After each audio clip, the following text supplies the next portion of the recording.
Pemirsa rahu mangkin sayan akeh krame sani madolan buah apokat ring online wiadin pasar.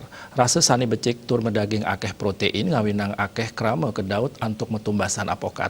Nanging asapun api cara milih apokat sani becik ngiring biar sayang sili tunggil penelataran petani apokat saking desa Bengkel Buleleng.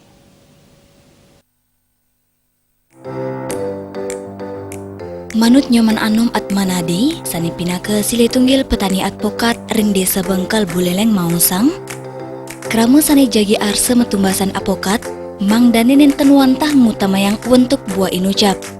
Nanging taler meresdayang uji rasa sedurung metumasan.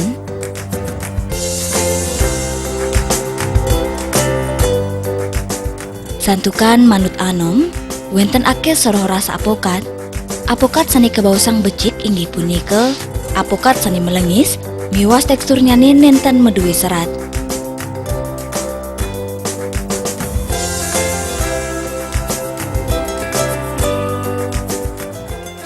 Sebagai konsumen untuk memilih alpukat yang baik, saya sarankan jangan melihat penampilan. Itu yang pertama. Terus kalau bisa dicoba uji rasa. Karena ada beberapa jenis alpukat itu rasanya plain, nggak berasa. Tapi alpukat yang baik adalah yang mengandung kandungan minyak tinggi, jadi oily, terus gurih, pulen seperti mentega itu, dan yang ada rasa manis boleh. Tapi ada beberapa jenis buah alpukat rasanya asin. Jadi tekstur daging buah alpukat yang baik itu tidak ada seratnya.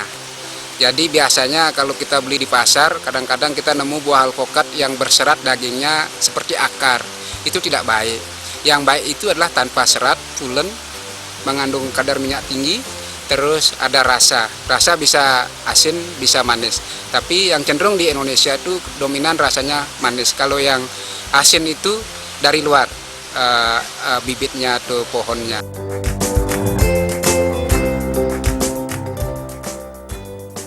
Kawohin taler, yening krama metumbasan apokat, mangde milik apokat sani tua, sampunang milik apokat sani muda.